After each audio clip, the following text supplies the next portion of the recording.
Welcome back to Dead Good Book Reviews. I'm Judith and you're watching another episode of Overbooked here on the channel. This is the series where I talk about every single book on my shelves because I don't want to say because God told me to, that feels a bit aggressive, because a terrifying person in skull face paint told me I had to. Today we're talking about Tamsyn Muir's Locked Tomb series.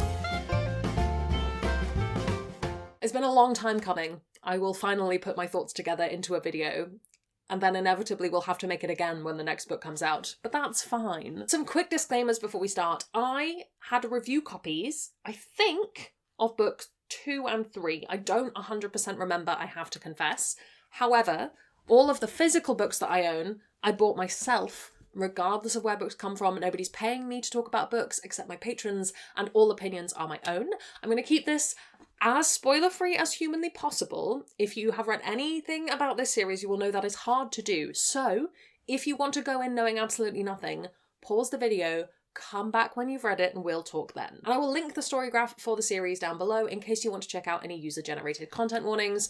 I recommend doing so. The Locked Tomb series consists of Gideon the Ninth, Harrow the Ninth, and Nona the Ninth, or Nonna the Ninth, depending on how you pronounce it. I believe in the audiobook it is Nona.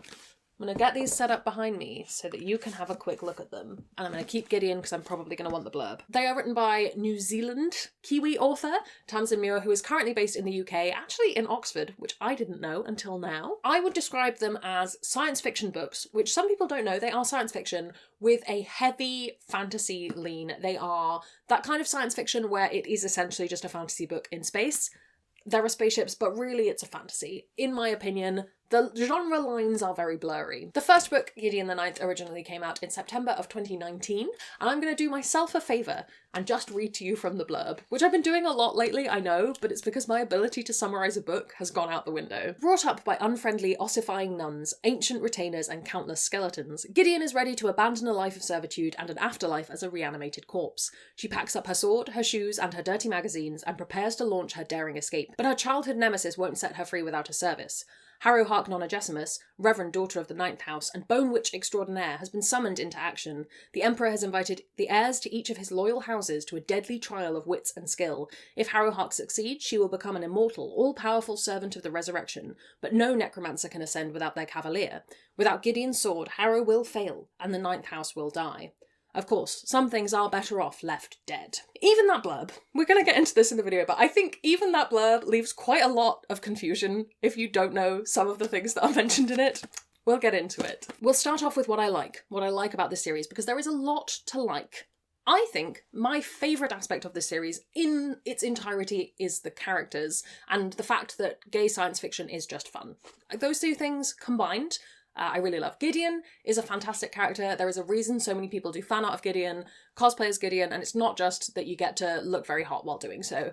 Gideon's a great character. I personally have a lot of feelings about Harrow as a character. I think she's just fantastic. And Nona is wonderful as well. There's a lot of side characters, there's a lot of different people that we meet, there's lots of people we meet multiple times. I think part of the reason I really latched onto the characters is a lot of the plot was very difficult for me to engage with, so I really love meeting all the different people that we meet in this series. I think they are fun people to be in the minds of, their voices are often very humorous, it's a good time. Speaking of which, the humour and the kind of sharpness of these books is another reason a lot of people will cite liking them. I think a lot of people read them having only read very stuffy sci-fi fantasy, and this is not that. This is very brash and what's the word I'm looking for? Kind of humorous and a bit salty, I guess, as a series, and I think a lot of people really enjoy that. It is done well. I have had it where this kind of tone is something people have tried to do and failed drastically and just made deeply unlikable characters. In this instance, the tone works very well. You will also find, if you read this, that there are memes scattered throughout the work. It is one thing that people really like. I personally find it funny. I don't think it makes me want to read the books any more than it would if they weren't there, but it is entertaining to find them nonetheless. Some of them you will probably only find when listening to it by audio, and I think that's fun. I think one of the other reasons this series is so popular, I guess if we're treating this video as why do people enjoy the Locked Tomb series and why do I find it somewhat difficult to engage with, right? I think it's some element of it is the world building, or sometimes lack thereof, and the potential, therefore, for fan interpretation of things. So we have all these different houses, they all have different kind of quirks and personalities to them. We know that fandom loves those things, and there isn't a lot explained about a lot of them, so there's a huge amount of space for people to create their own works within the world. I think that's a really cool thing, I think that's a really good thing, and I think it's worth knowing that Tamsyn Muir also has been a fanfiction writer in the past. I don't know if she still does, that's her own business, but I think it's really interesting, therefore, that this work is sort of set up to exist with a huge fandom community around it, creating their own works in a world that is otherwise a little bit unexplained. I just think that's neat. Another reason people really love these books is they love a mystery, and I think that probably rings true with these. There's a lot unexplained, especially as you jump into the start of each book. They really just let you hit the ground running, and you have to figure out what on earth is going on, and who is who, and what's going on, and where you are, and what period of time you're in, and all of the above. Some people really enjoy that. I talk to friends who love this series who say they like creating a kind of little internal murder board of what's going on, and yeah, again, it thrives on people creating theories and ideas and guessing what's going to happen. It creates a lot of book community, and again, that's where we have this, I don't want to say rabid fandom, but intense fandom, perhaps. We're moving into why this series doesn't work for me, and a lot of it is kind of those core elements. I enjoy a book where I don't know what's happening, but I would like to end the book knowing what was happening the whole time, and I at no point felt this with any of these books. I am on my 4th reread of Gideon now, and I think I've just got it. Similarly, kind of staggering it on to kind of 3rd reread of Harrow, 2nd reread of Nona. They don't make sense to me still. Not always. I think I only enjoyed Harrow and Nona this time around because some very kind soul on Reddit wrote up a very extensive explanation of what happened in each book, and I read that before reading the book. So I had a good time because I knew what was happening and I was appreciating all the dramatic irony, but had I just been reading that on my own, I wouldn't have got there because it is intentionally misleading and confusing.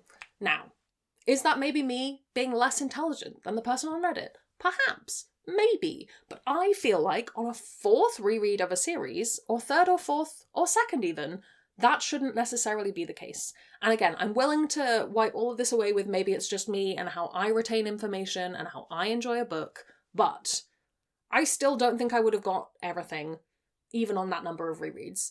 And for me, personally, that's not what I enjoy in a series. I like to feel smarter than the book. I don't want the book to feel smarter than me. And that's just where I live. I'll also throw out that the long wait for the next book, Alecto the Ninth, has been very difficult. Obviously, no shade to the author. It takes a lot of time to write a book, and we don't know what else is going on in people's lives. This isn't a case of like, why haven't you given me what I want?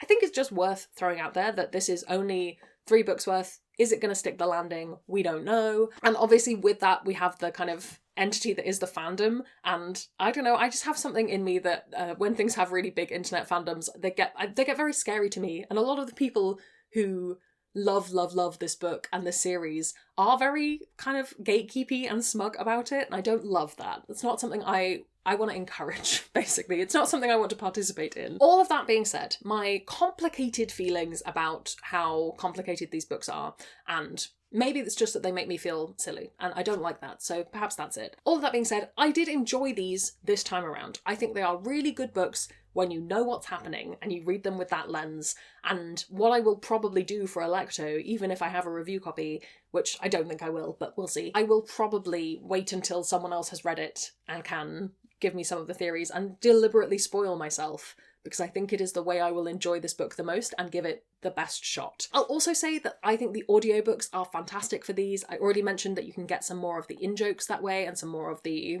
memes and ideas. The voices are exceptional. A lot of people really rate the audiobooks. I enjoyed them hugely this time around. You can get them on Everand. I will put my Everand link down below. I'm not sponsored by them. I think I get like a week free if you subscribe through it. It'll all be in the description. But if you want to listen to those audiobooks, you can. Other things you might want to read. The Masquerade series by Seth Dickinson is compared to these hugely often. I don't think it is as good as these, but it is an interesting story about Empire, and it's similarly off the wall and confusing, I guess, is one of the ways you could compare them. I do have a video for that series up if you want to check that out. Murderbot is another one that gets brought up fairly often as like a big sci-fi series with quite a big fandom. Murderbot is less confusing, it's more fun, but it does share a lot of similar humour. I guess in terms of tone of the humour, maybe. And the one that I think is really interesting to compare is The Unbroken by C.L. Clarke, partly because she takes a very different attitude towards a sapphic relationship and the idea of sacrifice. And I will also link her Tor.com article that I have linked before, but I really love it. Her take on sacrifice and in books like this and with this kind of relationship dynamic. I think it's very interesting and you should check that out and also watch my video and also read The Unbroken. You should do those things. Should you read The Locked Tomb? Now, there are people on the internet who will tell you that you absolutely must, and they're the hottest thing in kind of slightly niche science fiction right now. I think that they are good, and I've not really reached a proper conclusion to this video. Maybe when Alecto is out I will feel differently. I think they're good. I think you should go in and read them with no pressure and let the weight of fandom fall away from you, and don't feel bad about looking up what's going on or being confused or going, in my case, going and asking your wife, is this person this person? Because I can't tell. And I would also hugely recommend the audiobooks if you're like me. Audiobook is the way to go. Have you read these? What do you think of them? Have you found yourself in the long wait for book 4? Let me know down in the comments below. While you're commenting, if you haven't already, please do subscribe. It makes me feel loved and appreciated. You can also come hang out on Discord, where we have chill chats about books. I'd like to say an enormous thank you to all the ghosts who haunt me over on Patreon. They support the channel, make videos like this one where it's all very complicated and confusing possible, and in return they get early access to videos, bonus content, live streams and more. If you'd like to join their number, that's linked below as well. Thank you so much to you for watching. That's all from me, and I will see you in the next one.